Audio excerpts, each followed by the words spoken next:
Saya Nur Husna Atirah binti Makzin selaku moderator pada hari ini. Terlebih dahulu saya ingin memperkenalkan para panel kita pada hari ini, iaitu panel pertama Nur Afina binti Muhammad Sayuti. Apa khabar saudari Afina? Assalamualaikum warahmatullahi wabarakatuh. Nama saya Nur Afina binti Muhammad Sayuti dan alhamdulillah saya dalam keadaan yang baik dan terima kasih kerana menjemput saya untuk menjadi sebahagian daripada panel pada hari ini. Seterusnya panel kita yang kedua pada hari ini ialah Nur Ati Yusma binti Yusuf. Apa khabar saudari Ati? Alhamdulillah, terima kasih saya ucapkan kepada moderator kita, Cik Nur Husna Atirah, dan saya amat bersyukur kerana telah dijemput untuk membahagikan pendapat dan ilmu tentang tajuk forum yang akan kita bahas sebentar lagi. Baiklah hadirin sekalian, tajuk kita pada hari ini ialah akhlak mulia masyarakat sejahtera. Terlebih dahulu, sebelum kita masuk terlebih dalam tentang topik pada hari ini, saya ingin menjelaskan apa itu maksud ibadah. Ibadah menurut Islam ialah suatu pengertian diri kepada Allah Subhanahu Wa Taala melalui perbuatan, melalui perkataan dan pengakuan hati yang ikhlas kerana Allah Subhanahu Wa Taala dan mengikut syarak. Al-Quran ada tegaskan bahawa tujuan utama diciptakan manusia adalah untuk beribadah kepada Allah Subhanahu Wa Taala. Daripada Al-Quran iaitu surah Al-Zariyat ayat 56 mengatakan A'udzubillahi minasyaitonirrajim wa ma khalaqtul jinna wal insa illa liya'budun, iaitu Allah berfirman manusia dan jin diciptakan untuk beribadah kepadaku. Jadi pada pendapat saudari Afina, apa yang saudari Afina faham tentang ibadah? Okey, pada pendapat saya akan mulakan dahulu dengan memperkenalkan dahulu pengertian ibadah. Okey, ibadah dari segi etimologi ialah bermaksud rendah diri atau tunduk. Manakala pengertian ibadah dari segi bahasa berasal daripada perkataan Arab abdi yang bermaksud hamba. Seterusnya, antara aspek Rasulullah SAW dari segi ibadah yang dapat dijadikan teladan ialah yang pertama, Rasulullah SAW sangat istiqamah dalam beribadah. Contohnya, kita semua tahu yang Rasulullah SAW ni merupakan seorang maksum, iaitu tiada dosa. Namun Rasulullah SAW ini tidak pernah jemu untuk memohon taubat kepada Allah Subhanahu Wa Taala. Abu Hurairah radhiyallahu anhu mengatakan bahawa beliau mendengar Rasulullah SAW bersabda, "Demi Allah Subhanahu Wa Taala, sesungguhnya aku beristighfar dan bertaubat kepada Allah Subhanahu Wa Taala lebih daripada 70 kali setiap hari." Justru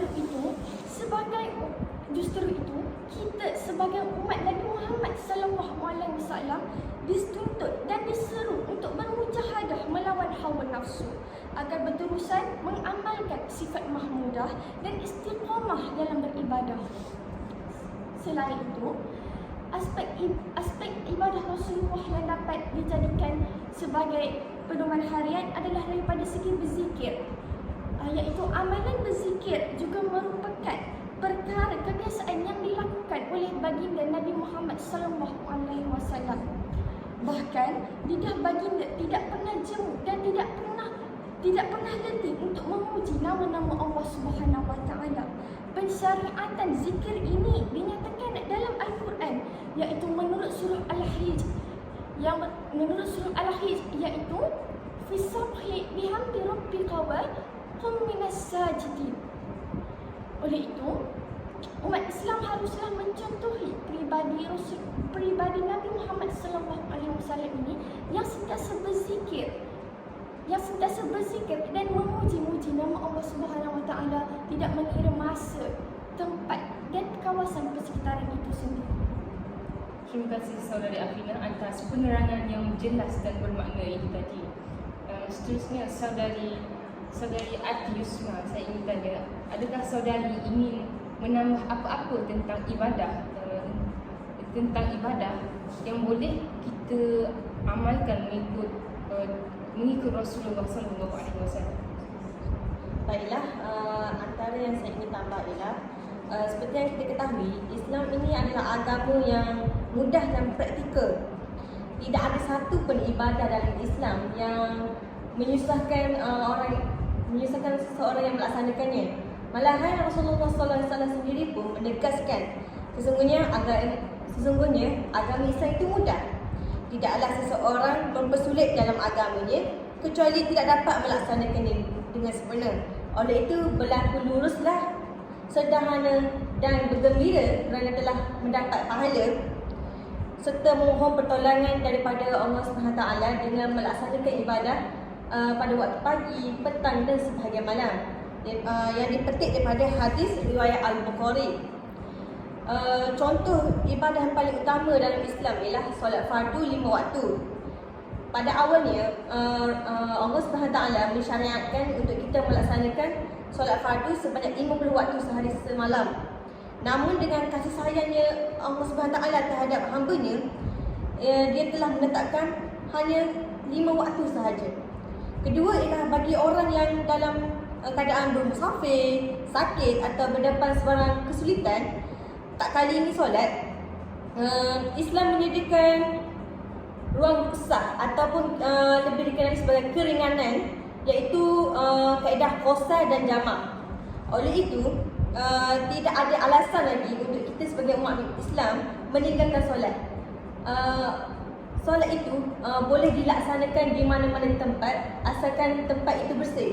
Dan kita percaya yang bumi Allah SWT ini semuanya bersih.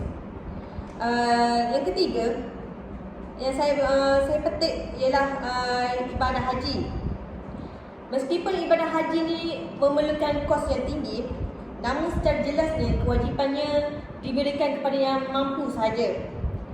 Mulai firman Allah SWT dalam Al-Quran yang bermaksud, Allah mewajibkan manusia mengerjakan ibadah haji dengan mengunjungi Baitullah, iaitu sesiapa yang mampu sampai kepadanya, yakni orang yang berkemampuan lah. Yang dipetik daripada surah Ali Imran ayat 97. Terima kasih saudari Ati atas perkongsian sebentar tadi. Jadi berdasarkan penerangan yang saudari Ati beritahu tadi, kita dapat lihat yang ibadah ini sangat penting dalam kehidupan seharian kita.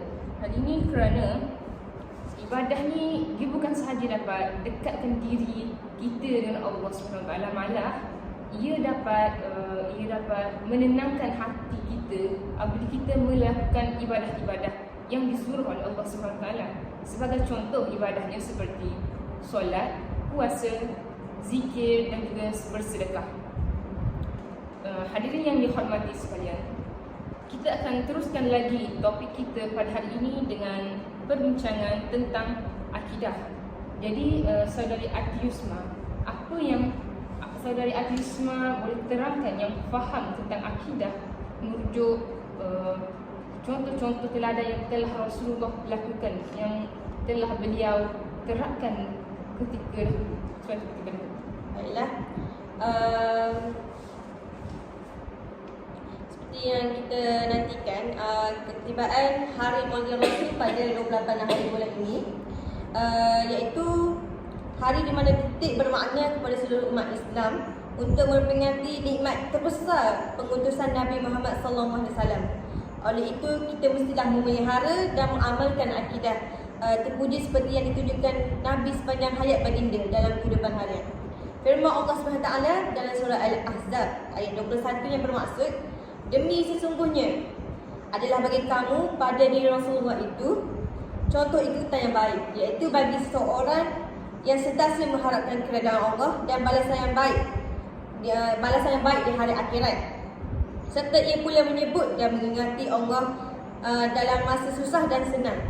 Seperti yang kita tahu, Nabi Muhammad SAW itu seseorang yang tidak melakukan dosa, namun masih meminta keampunan daripada Allah SWT. Contoh akidah baginda ketika hidup ialah baginda ini bersifat bijaksana, halus perketi, lembut pergaulan, murah hati dan memaafkan. Hal ini kita boleh lihat daripada kisah Rasulullah SAW, ketika baginda ditawarkan untuk membalas dendam terhadap penduduk Taif yang menolak dakwah secara kekasaran. Lepas tu kemudian Nabi Muhammad SAW sebaliknya menjawab, tidak, bahkan aku berharap agar Allah SWT mengeluarkan dari keturunan mereka orang-orang menyembah Allah dan tidak menyekutukannya dengan apapun juga.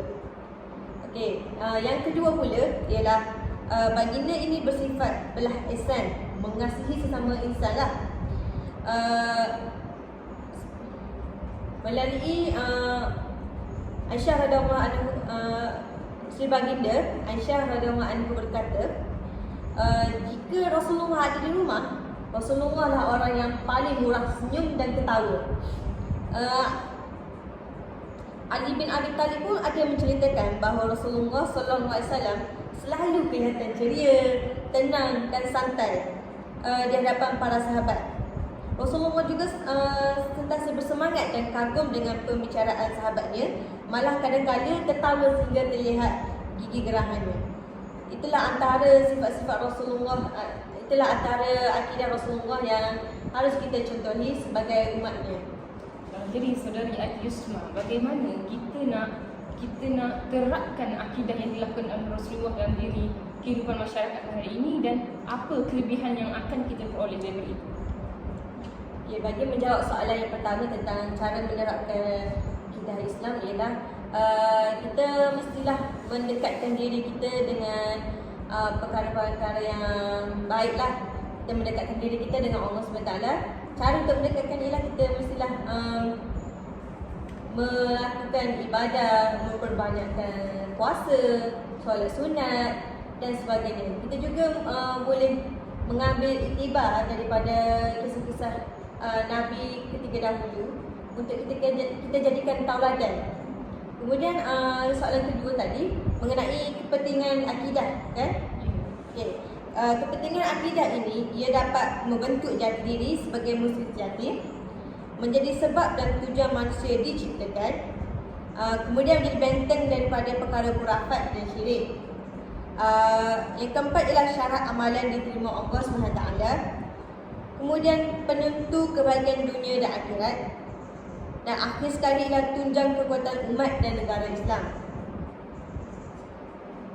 Terima kasih sekali lagi saudari Ati Yusma untuk penerangan yang bermanfaat sebentar tadi.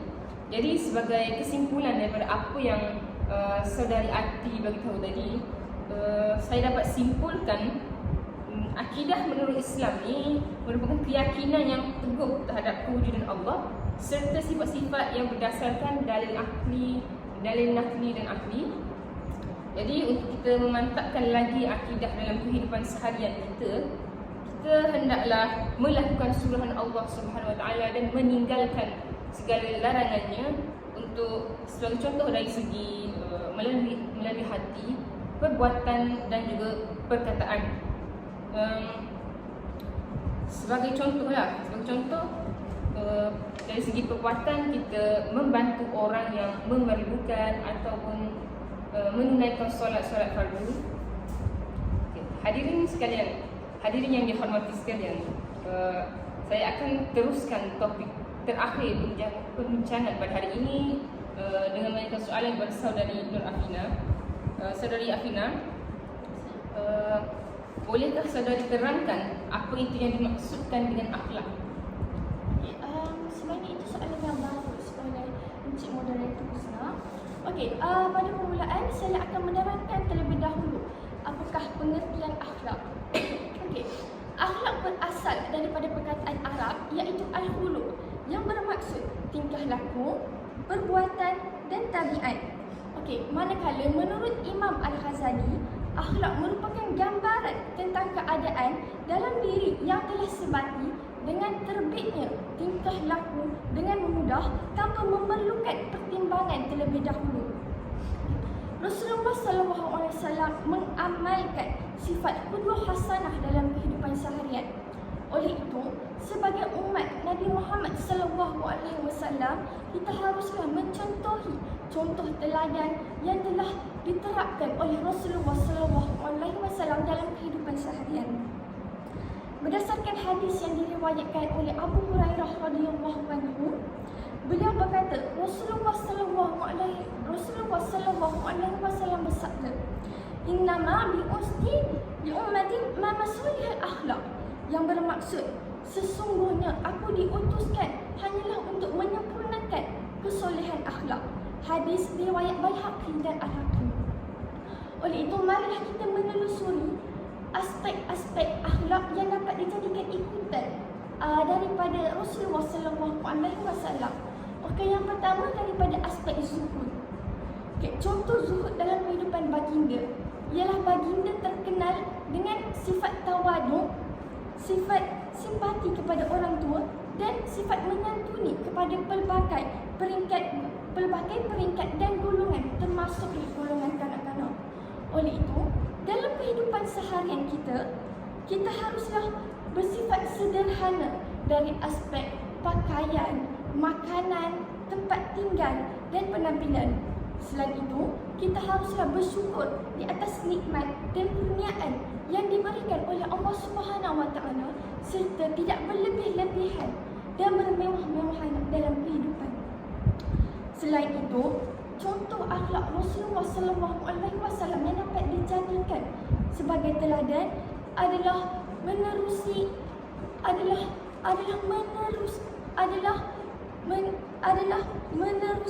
sifat lemah lembut dari aspek pertuturan, perbualan dan tindakan. Contohnya, Rasulullah sallallahu alaihi wasallam bersifat lemah lembut dan menunjukkan kepribadian yang mulia yang menyebabkan golongan musyrikin ini tertarik dengan ajaran Islam. Selain itu juga, orang yang berhati keras dan pada mulanya menentang dakwah Rasulullah sallallahu alaihi wasallam ini telah berubah menjadi seseorang yang beriman dan cinta kepada Allah dan Rasul.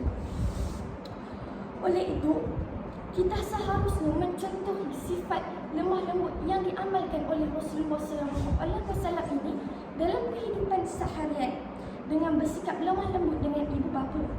Hal ini kerana kita sebagai anak ini dituntut dan diwajibkan untuk mematuhi dan mendengar arahan daripada ibu bapa selagi ia tidak melanggar hukum dan batas syarak agama. Kerana Islam mengajarkan kita untuk sentiasa patuh dan tidak perkasa kepada orang tua. Bahkan seorang anak dilarang untuk mengatakan kepada ibu bapa, seperti berkata untuk menolak saat diminta pertolongan oleh ibu bapa. Contoh, saya bagi contoh macam nantilah saya buat, saya malaslah. Larangan berkata ini terdapat dalam Al-Quran menerusi surah Al-Isra ayat 23. Saya kira itu sahajalah yang dapat saya bahaskan mengenai contoh teladan daripada aspek akhlak menerusi Rasulullah sallallahu alaihi wasallam. Jadi saudari Nur Afina, macam mana kita nak terapkan akhlak itu dari akhlak yang Rasulullah sallallahu alaihi wasallam tunjukkan dalam diri masyarakat sekarang? Sebab kita tahu yang kebanyakan anak-anak muda pada hari ini kurang akhlaknya, kurang ilmu, kurang didedahkan untuk mempelajari akhlak-akhlak daripada Rasulullah sallallahu alaihi wasallam. Okey, soalan yang bagus daripada moderator Cik Husna tadi. Okey, cara untuk kita terapkan penerapan akhlak ini dalam diri anak-anak adalah ibu bapa perlu memainkan peranan, saya kira. Ibu bapa perlu menunjukkan contoh teladan yang terbaik kepada anak-anak ini. Contoh, ibu bapa haruslah menekankan sunnah-sunnah yang diamalkan oleh Rasulullah sallallahu alaihi wasallam dalam kehidupan seharian, sebenarnya bermula daripada kecil lagi. Sesuai dengan bab kata pepatah, melentur bulu biarlah dari rebung. Selain itu, cara yang boleh ibu bapa guna untuk menarik minat anak-anak ini untuk menghayati dan mendalami aspek-aspek yang diamalkan oleh Rasulullah SAW adalah dengan menceritakan kisah-kisah Rasulullah SAW kepada anak-anak. Contohnya, saya bagi contoh, kita boleh menceritakan kisah-kisah ini mungkin pada masa terluang kita boleh ceritakan kepada anak-anak kisah bagaimana Rasulullah SAW berdakwah, kisah bagaimana penghijrahan dan pembukaan kota Mekah, kisah bagaimana Nabi Muhammad dan Rasulullah ini diutuskan oleh Allah Subhanahu Wa Taala. Kerana saya yakin dan saya kira melalui kisah-kisah dan teladan ini dapat memupuk dan membentuk sikap yang mulia, iaitu sikap mahmudah, dan menjauhi sikap mazmumah dalam diri anak-anak itu sendiri. Oleh itu, saya kira perbahasan saya ini menjawab persoalan yang ditanyakan oleh moderator Encik Husna sebentar tadi. Saya ingin menambah beberapa mengenai akhlak Rasulullah SAW. Kita tahu Rasulullah itu bukan sahaja seorang yang baik hati, namun baginda seorang yang tawaduk, maksudnya merendah diri. Rasulullah ni dikatakan mempunyai sikap tawaduk yang tinggi dalam segala aspek, termasuklah dalam percakapan, tingkah laku, perbuatan serta keseluruhan kehidupan baginda. Saya pernah membaca yang Rasulullah SAW pernah diriwayatkan sering bermain dengan anak-anak kecil. Maknanya Rasulullah ini merasakan dirinya sama saja seperti orang lain. Selain itu, Abu Sa'id Al-Khudri mengatakan Rasulullah SAW memberi makan dan memandikan unta, menyapu rumah, mengorak susu kambing, menjahit sepatu, menampal baju dan sebagainya. Dan salah satunya membeli sesuatu dari pasar kemudian dibawa sendiri ke rumahnya.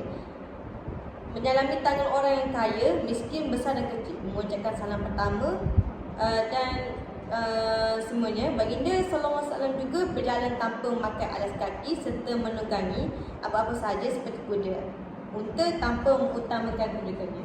Jadi kita dapat lihat Rasulullah SAW ni sangatlah yang kita panggil tidak meninggi diri. Dia merasakan dirinya sama sahaja seperti orang lain. Kemudian Rasulullah ini seorang yang pemurah. Tidak ada sesiapa pun yang mampu menandingi sikap pemurahnya Rasulullah SAW. Diriwayatkan bahawa baginda tidak pernah menolak apa-apa permintaan daripada sesiapa yang minta dari baginda. Termasuklah jika baginda tidak mempunyai apa pun, jika baginda mempunyai sedikit atau banyak wang mahu pun, harta semuanya dialihkan kepada yang layak. Ini dapat dipetik daripada kisah Rasulullah. Rasulullah ini sering menyuap fakir, tidak salah fakir miskin yang buta. Biarpun si miskin itu sering menghinanya, namun Rasulullah SAW ini sentiasa menyuapnya, memberi makan dan menyuapnya. Disebabkan si miskin itu buta, jadi dia tidak mengetahui bahawa yang menyuap itu ialah Rasulullah SAW. Namun dia tetap sambil disuap, dia mencaci dan memaki Rasulullah mengenai ibadah Rasulullah dan sebagainya. Namun Rasulullah ini tetap menyuapnya tanpa mengatakan sesuatu, tanpa membalas perbuatan tersebut. Dan Rasulullah ini sangat pemurah. Sampai pemurahnya itu, dia seorang yang lemah lembut. Bayangkan apabila baginda wafat, sahabatnya Abu Bakar radhiyallahu anhu menggantikan baginda untuk menyuap si miskin tersebut. Apabila Abu Bakar ingin menyuapnya, si miskin itu dapat mengesan bahawa ini bukanlah Rasulullah, ini bukanlah orang biasa yang selalu menyuapnya. Jadi dia mula bertanya, siapa kamu? Di mana siapa kamu? Di manakah orang yang selalu menyuapku? Lalu sahabat baginda menyatakan, Abu Bakar menyatakan bahawa yang selalu menyuapmu ialah baginda sendiri, Rasulullah SAW. Namun baginda telah wafat. Setelah mendengarnya, si miskin itu menjatuhkan air mata, menyesali perbuatannya dan tidak menyangka bahawa ada manusia sebaik Rasulullah ini yang sanggup melakukannya. Jadi saya rasa itu sahaja daripada saya. Terima kasih saudari di atas penambahan yang sangat bermakna lagi, padat lagi. Jadi untuk saudari Afina, apa kelebihan akhlak apabila kita mengamalkannya, apabila kita menerapkannya dalam kehidupan seharian kita? Okey, berdasarkan soalan daripada moderator Encik Husna tadi, kelebihan kita menerapkan akhlak Rasulullah dalam kehidupan seharian ialah kita dapat membentuk kepribadian yang mulia dan terpuji. Ya, seperti mana yang kita tahu, akhlak Rasulullah SAW merupakan contoh teladan yang terbaik dan merupakan contoh teladan yang saya kira wajar untuk diikuti oleh semua umat manusia. Jadi melalui penerapan akhlak Rasulullah ini, kita dapat membentuk sebuah kepribadian yang mulia, sebuah kepribadian yang luhur, dan dapat membentuk imej yang tinggi dalam kalangan masyarakat. Selain itu, kelebihan mengamalkan sunnah Rasulullah SAW adalah sudah tentunya kita akan mendapat ganjaran pahala daripada Allah Subhanahu Wa Taala kerana kita mengamalkan dan mengikuti sunnah-sunnah yang telah diajarkan dan ditinggalkan Rasulullah SAW untuk umat-umat manusia pada hari ini. Terima kasih saudari Afina. Jadi sebagai kesimpulan untuk pembincangan forum kita pada hari ini ialah sebagai kesimpulannya, kita hendaklah mencontohi atau mengikuti contoh-contoh teladan daripada Rasulullah sallallahu alaihi wasallam. Sebagai contoh yang ditinggalkannya ialah daripada aspek ibadah, akidah dan juga akhlak. Jadi setakat ini sajalah perbincangan forum kita pada hari ini. Terima kasih kepada saudari Nur Afina binti Muhammad Sayuti dan saudari Nur Husna binti Muhammad Yusuf kerana sudi hadir berbincangan pada hari ini. Terima kasih kerana menjemput kami. Terima kasih diucapkan kepada moderator Husna dan panel aktivisme kerana bersama-sama membahaskan dan mengupas topik mengenai isu akhlak Rasulullah dan pada hari ini. Diharapkan perbincangan ini dapat membantu mereka yang di luar sana mengenai tadi kita, iaitu akhlak mulia masyarakat sejahtera. Sekian sahaja daripada kami. Sekian. Terima kasih. I know